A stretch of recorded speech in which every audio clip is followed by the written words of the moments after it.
Hi there, it's Bruce Wallace from Dundee and Victoria Chess Club in Bonnie, Scotland. It's been a while since I've made a video for YouTube. I've actually been making videos for Chess Videos TV. You can make them longer than 10 minutes. It's an excellent site, I would recommend it. But I thought I'd start posting again on YouTube, and why not post an Alekhine game? There's a number of my subscribers say they tune in because of the Alekhine games, and I've taken this from my Best Games of Chess by Alexander Alekhine, his best games between 1908 and 1923, and here it's Jacques Mieses, who has white, versus Alekhine, played at the international tournament in Scheveningen in 1913. Let's get on with the game. Mieses kicks off with e4, then e5, then d4, and this is the centre game. You don't see much of it nowadays, but an interesting opening all the same. Alekhine takes the pawn, then queen takes. Knight c6 attacking the queen, queen e3, bishop e7, bishop d2, knight f6, knight c3, castles queenside, and now Alekhine plays d5. And I've borrowed Alekhine's annotations to this game, and he says that this may appear to be a bit risky given the position of white's queen's rook, which is opposite the black queen. But he says despite this, this will in fact give him the advantage because of his superior development. White takes the pawn, then knight takes pawn. Now here white doesn't exchange the knight on d5. White is playing to win. He plays queen g3 opposite the black king, but Alekhine doesn't let up for a moment. He first of all attacks the queen with bishop h4, the queen moves to f3, then bishop e6, and we will notice that Alekhine now is completely developed. But white then plays the move bishop e3, and Alekhine gives this move an exclamation mark, because it more or less invites the continuation which Alekhine has chosen. Now pause the video and see the move that Alekhine plays here. Alekhine plays a move knight takes c3, and this allows the sacrifice of the queen. Rook takes d8, knight takes a2 check, king must move, king goes to b1, rook a takes queen, and now bishop e2. And Alekhine makes the point that he has won rook, pawn and knight for the queen, but that he has superior development and his pieces are far more active. And we see here that all of white's pieces are a bit tangled up on the queen side, whereas black's pieces are completely active. Alekhine plays the knight back to b4, then knight back to b4, and then knight h3. White attempts to mobilise his pieces on the king side.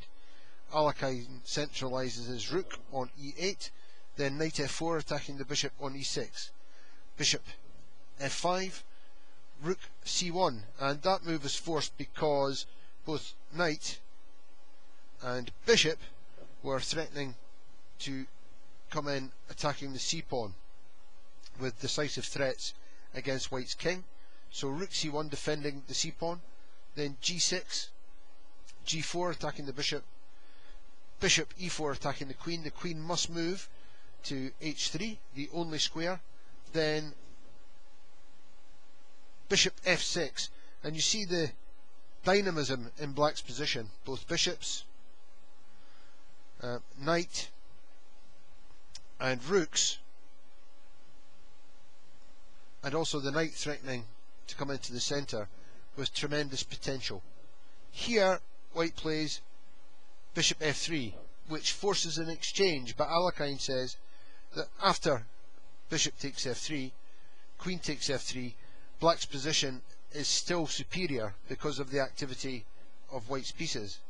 Knight e5 attacking the queen, queen e2, and now c5, Alekhine bringing a pawn into the attack, and here rook g1 from white. And again, take your hat off to white here. He is also playing to win, because recommended here, for example, by the analytical assistant is, in one line, bishop takes pawn, knight d3, queen takes rook, rook takes queen, knight takes knight, knight back to c6, and the position is absolutely level and therefore would be drawish. No, white is trying to win. After c5 plays rook g1, but Alekhine now presses on with the attack with c4, according to him giving new vigour to the attack. Now here white plays h4, but recommended here was actually c3. Then if you had knight to d3, g5 attacking the bishop, knight takes knight attacking the queen, bishop takes knight, knight d3, bishop e3, bishop e5, rook g4, b5, the position is absolutely level. However, white played h4, now knight d5, knight takes, rook takes, f4 attacking the knight, and now knight d3, offering another piece.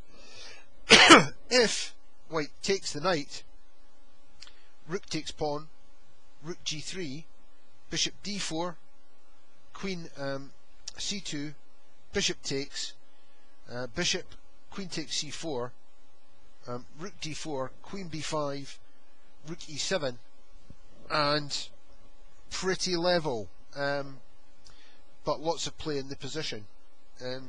Let's go back.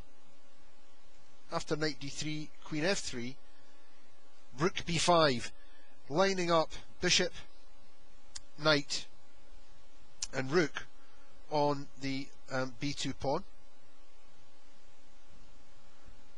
And here, if white plays b3, rook a5, bearing down on the a1 square supported by the bishop, threatening mate. So white would have to reply by disposing of the knight, pawn takes pawn, bishop d4 recommended by the assistant there, bishop takes, bishop, queen takes pawn, rook a1 check, king c2, rook c8 check, king d2, bishop takes g1, and here white is crushed. However, after rook b5, pawn takes knight, then rook takes b2 check, king c1, pawn takes pawn, king d1, then rook c8, and here Alekhine is threatening to bring the rook to c2 with decisive threats. Now here white played g5, and we have to say that this is the losing move, but this position is exceedingly tense and critical, and with hindsight and the aid of our silicon friends, we find that white does have a saving move with queen e4, and recommended is d2, which threatens mate. Well, it doesn't threaten mate, but well, a decisive check with rook c1 check, that the king would be forced to go to e2, then d1 queen check, king takes, and rook d8 check, king c1, and we have basically perpetual check or threefold repetition. King d1, rook d8 check, king c1, rook c8 check, and so on, with a draw. However, the move from white of g5 allows the rook to come to c2 with decisive threats. King e1, now rook b1 check, and the queen must block, which, depending on what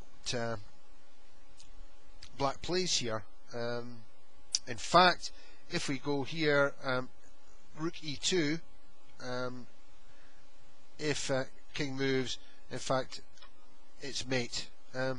However, in this position, black, after queen d1, didn't follow up with rook e2, which is in fact the quickest kill, but played bishop c3, and it's over. The only move here is bishop d2, rook takes d1 check, and if king takes rook, takes d2 check, and it's all over. So sparkling game that by Alekhine, although white did have chances. If we go back, after the move rook c8, white had to play queen e4 and had the potential to survive. However, after the move g5, black crashed through with rook c to c2, and it was all over. So I hope you enjoyed that. Any comments, please post them on YouTube, and it's glad to be back.